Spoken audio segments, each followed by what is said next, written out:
So good afternoon, everyone. This is Audrey Russo, President and CEO of the Pittsburgh Technology Council. Another great day of conversation. Very excited to have Mayor Chris Frye, and I will formally introduce him in a moment. Let's just get some of the appreciation and housekeeping out of the way. Deep appreciation for Huntington Bank for being our longtime partners in this series and other things that we do across media and storytelling. And I also want to tell everyone Jonathan Kirsting is here with us. He's Vice President of all things media and marketing, TQ, our radio show, etc. And he is going to be monitoring the chat. Use this as an opportunity to ask the mayor any questions that you have. He'll keep his eye on that. And we've muted you. We've muted you just so that we don't hear any noise in the background. This isn't an opportunity for you to sell your wares. It's your opportunity to get to know Mayor Chris Frye. That's what the show is really about today. So appreciate everyone being here. Love having a chance to talk to a mayor of a town called Newcastle, which many of us here in Southwestern Pennsylvania are very familiar with. It's not that far away, and it's definitely part of our region. And we often don't get a chance to make sure that we're including all the people in our region. So today we are thrilled to have Mayor Chris Frye, City of Newcastle. And first of all, welcome, Mayor. So glad that you took the time with us today. And what I'd like to do is just get a chance to know who you are. Can you just tell us a little bit about your background? Absolutely, yeah. Sorry, I don't know if you can hear the fire trucks going on behind me. It's a little noise. I'm right on the corner of our main street, so I apologize for that. But thank you so much, first, Audrey, and everybody for having me on today. You know, it's a pleasure being here and having an opportunity to speak to the Pittsburgh Technology Council. I can't say it enough how important regionalizing and tapping into especially small communities throughout our region. And as we strive to figure out what our niche is, you know, really get an opportunity to come out and pick your brains, really. Pick your brains and share resources and information to really help us grow. I really do appreciate this time. Let's talk about your background, though. You and I overlapped in some years in the same city for a while, but we obviously didn't know each other. Yeah, it's definitely a small world, Audrey. I mean, right? We just in the few minutes before the call, we found out that we both had some time in Richmond. I grew up in Richmond. I was born in Richmond. Audrey's familiar with the neighborhood that I grew up in, and you know how diverse Richmond is and how many challenges Richmond has as a community. And not a lot of people understand how rough it was for me growing up in that community and knowing the challenges and the impact that had on my life and where I'm at today. But from Richmond, I moved. You lived there till you were how old, though? I lived in Richmond till I was about 9 or 10. Oh, no, I'm sorry. Apologize. Till I was about 7, 8. Then we moved north to Northern Virginia, which is the Sterling, DC metro area, Dulles Airport, bustling. You walk out of your house, there's a new development popping up everywhere. We lived there for a short period of time with some family. And, you know, my mother at the time, you know, our lifeline, I'd say, was my grandmother. And God rest her soul, her and my uncle passed away in a tragic car accident. And we needed somewhere to call home. We needed somewhere to go back to. So my mother had roots in Newcastle. She actually grew up here in the Portersville area. So in between here in Pittsburgh and Cranberry area. So she had some roots here, and I had some family here. So we came to Newcastle. Culture shock to us kids from those two highly developed areas. It was a culture shock to us. We remember walking around, I was like, what are those things on those buildings? My mom was like, they're bricks, guys. No, just jokingly. But the historic presence was definitely felt, and it just looked like it was just lost in time for us at that point. And I tell the story a lot. My mom reminds me of it a lot. When we traveled to Newcastle, we recognized the extensive blight and extensive under maintenance the community was and lack of development there was. And, as a 10-year-old, 11-year-old asking, my mom these questions, kind of leads me to why I'm here today. I wanted to know who was in control, who planned this stuff, who built buildings and made those decisions. And I remember she reminds me, like I said, that there's a mayor and there's the council and there's a board who oversee it. And I guess from that time, you said that's it. Yeah, that's it. That's it. I'm going after that, trying to fix it. But Newcastle, at some point, just in terms of setting the stage for everyone, Newcastle actually was a pretty vibrant community at one point, right? Very, very vibrant. It was actually, a little New York City, I guess. Right. At one point, it was the Pittsburgh at one point. It was our population was in the realm of 50-some thousand people. Bustling community, beautiful historic mansions, and very fluent community.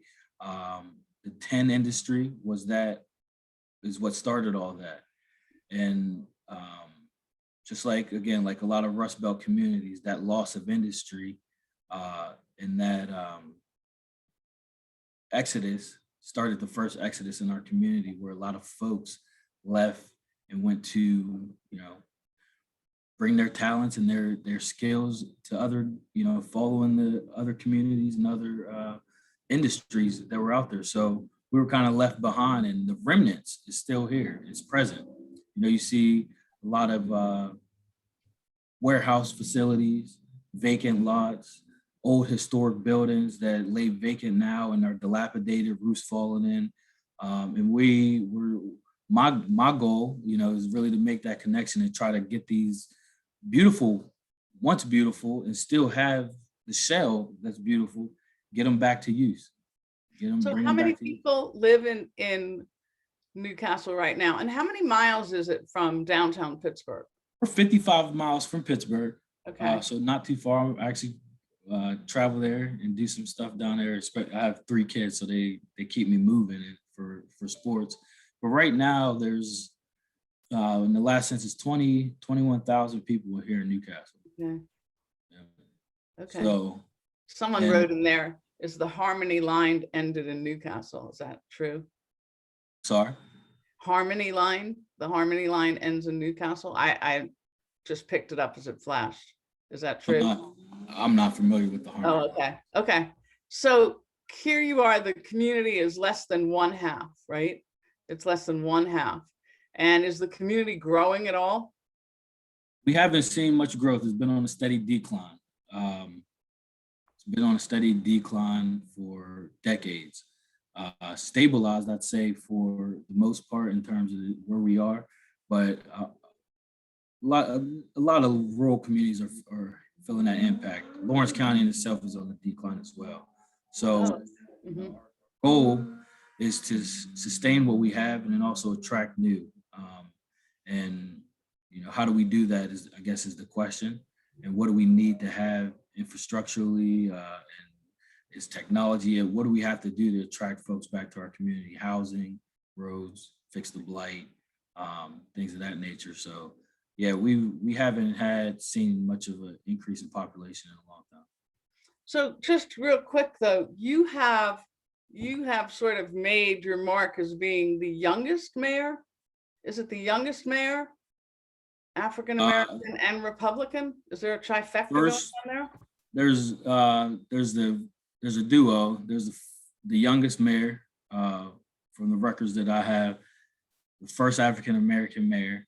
I'm not the first Republican mayor, but there have been mayors who have been appointed or elected who have been Republican. But there was a statistic across the state. I'm the first Black Republican mayor, male Black Republican mayor in the state.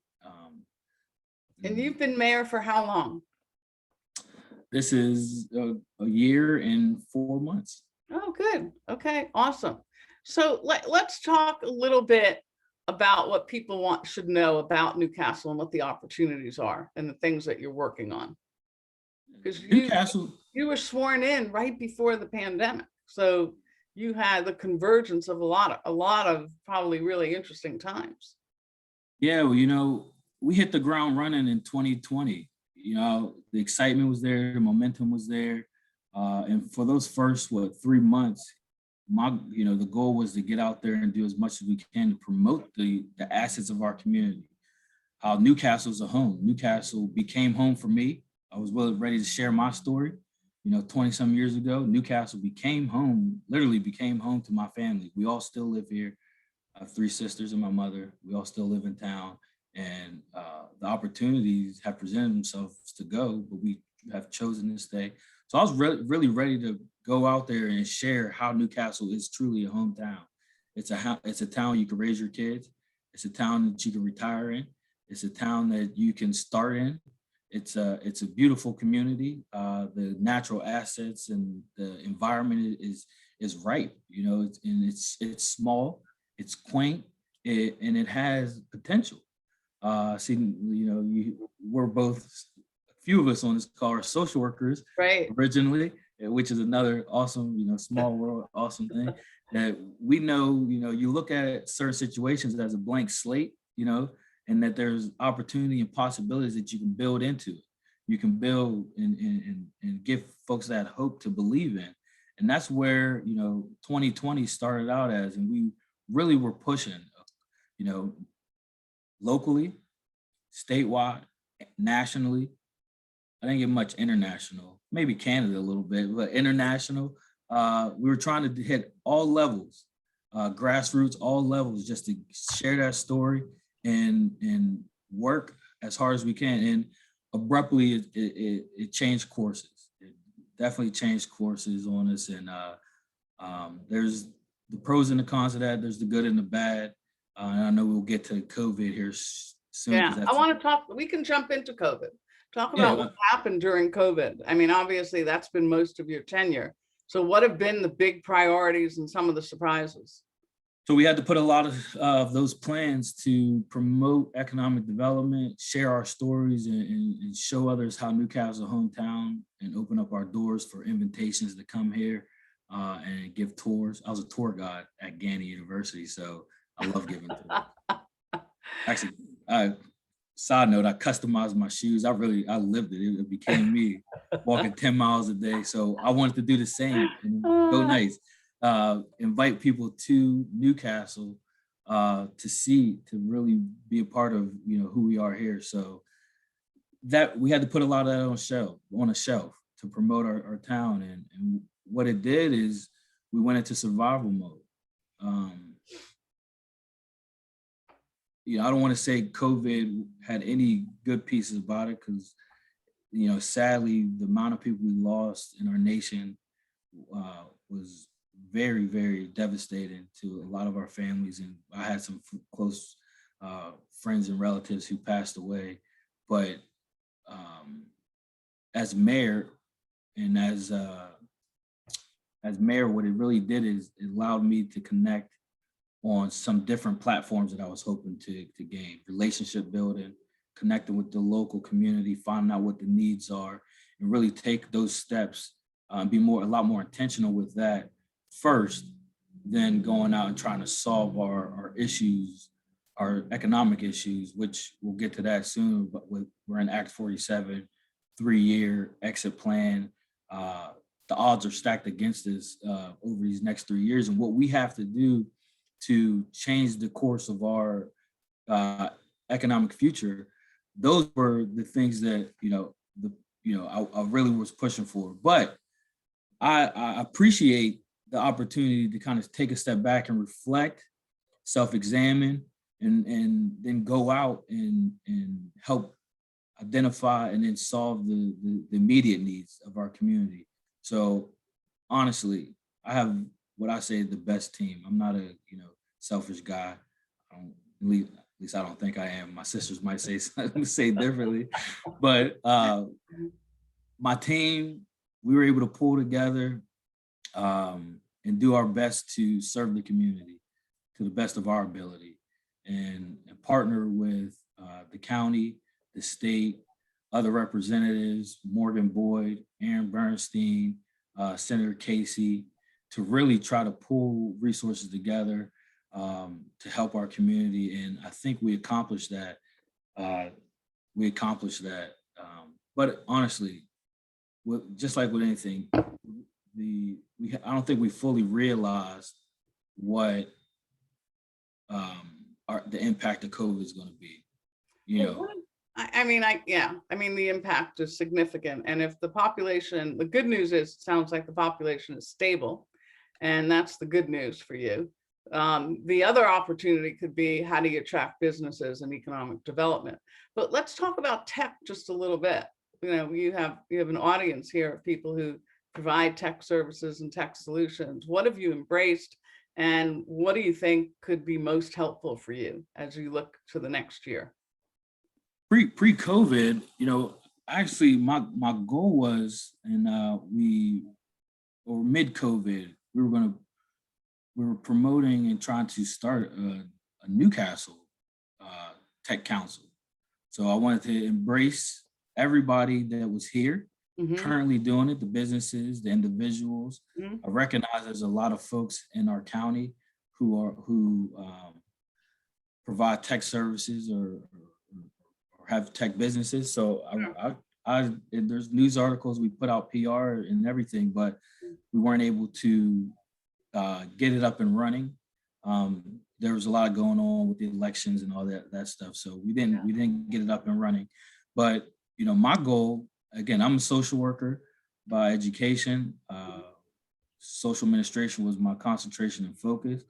And I'll be the first to say, I don't know technology. I know the basics, but my goal was to have a group of people who could really spearhead and provide suggestions to myself, my team, and others out in the community, and make connections with folks like you, our neighbors, our parent cities down the road from us. So that was the goal. We can help you. You're not alone. So you're not alone. You don't need to recreate anything. So we will talk with you, Mayor, and anyone else who's listening. We will talk to you about a strategy there. I think we could definitely pull together some things that will be really important for the community. So there's a question though, Mayor, in the private chat that was sent to Jonathan. He would like to ask you that right now. Thanks, Mayor, for joining us today. It's really great to hear your story so far. Really cool stuff. So Bob Wasson wants to know, how important is increased broadband and speed important for the growth of Newcastle? So I've spoken to T-Mobile, and we've discussed this a little bit. Broadband, Newcastle as a city, we're covered. We have coverage in the city. Okay. In the rural communities on the outskirts. So that's a more of a issue for our county commissioners that they're tackling. And I'm at the seat as much as I can to understand how important it is for our county, because I don't believe Newcastle will make a rebound or find this new renaissance without partnering and aligning with what the county's goals are. But for the city itself, we're intact, and we have extensive coverage from what I was provided and shared with. I can't pull data up on my computer to see it. I rely on the information from others. But go ahead, Audrey. There might be some opportunities as the infrastructure money starts to trickle down, that there's opportunities in there, and broadband matters to people who just don't even live in cities. People like to live in suburban and semi-rural areas as well. So Newcastle probably has a lot to offer there. So one of the things that my team Brian dug up, that we had just recently invited the current CEO of Warner Media, and he's a native Pittsburgher, to come back to Pittsburgh and spend some time with us.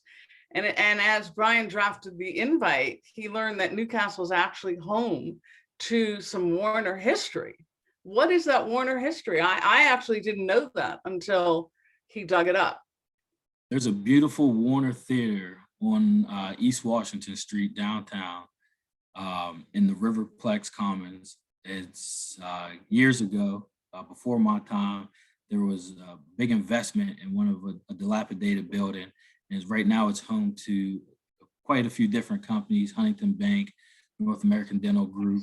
and also this museum, and a local church uses the site. And that was like the center focus of our development of our Renaissance years ago. And they've put a lot of money into it. I actually went and watched a movie there, and there's a beautiful museum. And I spoke to the board and the CEO of the museum, and there's hope. There's goals that they want to continue to tap into the Warner history. And, I shared with them a few months ago that, some case studies I was reading up on about smaller communities throughout the country, and how large companies like Warner and even some amusement parks, how they were kind of downsizing and becoming these smaller, and wanted to focus on smaller communities to bring back the historical, the history of their company. And we're hopeful that our goal was to reach out to them, not knowing that it had anything to do with the Pittsburgh County, and if that's something you guys could help with. But they were looking at another building right downtown to expand the museum out and revitalize the old post office, which is an immaculate building in its shell, but unfortunately it's dilapidated currently. And the Warner Theater would like to expand and the museum out to that area. But yeah, it's beautiful history. You look at the old pictures and how it was all made up. There was rows of buildings, and the Warner Theater sat right there, and they did shows for a nickel, and they have an amazing story, and they have all that plaster, all that history all throughout the theater, and they still show the historical movies in that facility. So that's exciting. Maybe we can do something that'll help give some additional exposure to that if we get the CEO in as well. That's sort of exciting. So, what can we do in terms of the tech sector, in terms of helping you? And before we end, I want you to talk about some restaurants up there. There actually are some really good restaurants up there that people should make the drive to. So let's just first start with the tech sector. What can we do? Because even though you're 55 miles away, it's not that far. We're on Zoom right now. There's lots of things that we're working on at the Tech Council, like an apprentice program that probably we should talk about in terms of developing the next generation of people getting access to tech jobs. But what is your wish? And I'll be honest with you, my wish is to see, is for us to tap into, like you said, we don't got to reinvent the wheel. Right. What's working in other communities. You hit a nail on the head. I had a meeting yesterday with our career link in town, and what we're trying to do from the city's community economic development department, from our standpoint, is from a city, we need to grow. We need job creation. Really, we need that tax base. We need that population here for us to continue and to be successful in our future. So places like the Career Link have resources. They actually can create the apprenticeship for you. And then we've just funneled the people to it. Those connections, those collaborative partnerships that we're looking for, that's my goal.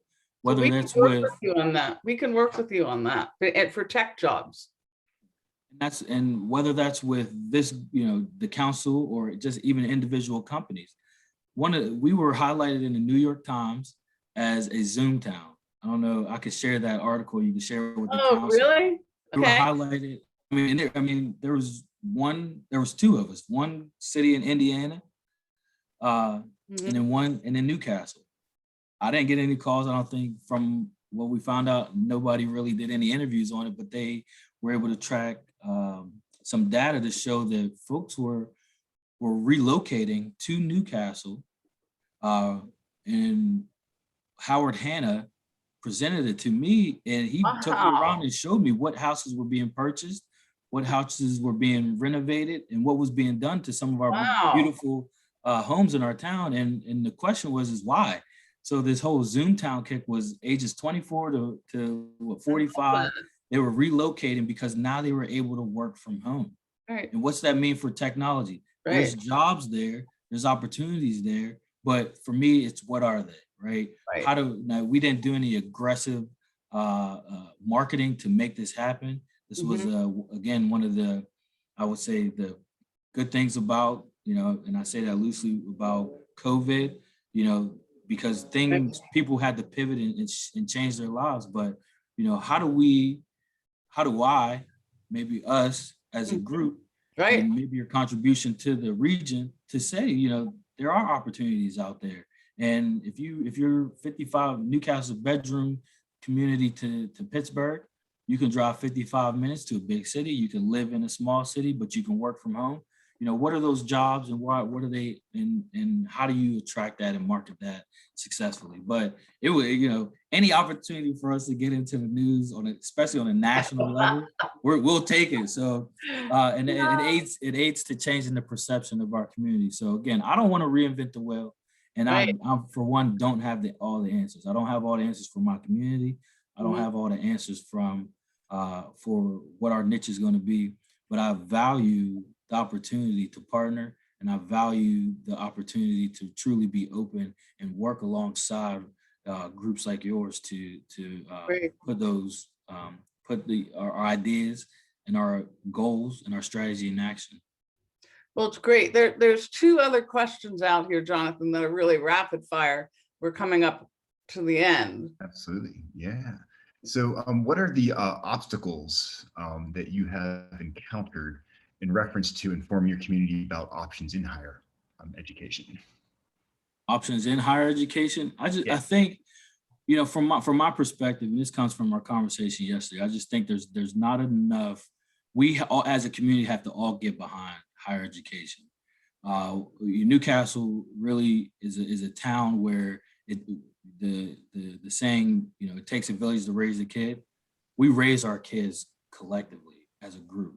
And right now, sometimes our priorities are sports, and different things. But if we can partner with like our career links and get those resources directly into the homes to our kids, to our high school students, to the kids coming out of high school, to our college kids who are graduating, they're coming home looking for a job. We can do that. So the challenges are just, I think they're really simple. I just think it needs to be marketed better, and we just need to do a better job. As I kind of said it, we need to be the salesperson. We need to be the ones out there, and I'm willing to do it. It doesn't go too far. Who's that? Well, in the football room, who's the headhunter? Who's the one that's going to go right into those communities and give it to them? And that's why I believe I'm here. That's why I believe my team is here, because really we're in this for our community. And if we can change that dynamic by just being more vocal about it and intentional about it and market it better, and it be a part of our story, that's how we solve that issue. So we're coming up to the end, but I want to just ask you my restaurant question. Oh, yes. Yeah. Now we need to know. Okay. People drive up to Newcastle to go eat. There's like 2 restaurants that are pretty awesome. Man, there's so much, and I don't want to be in trouble for promoting one over the other. Rattle them off. You won't be in trouble. Blame Edwards, Mary's, Pegley's, Starwood. We have.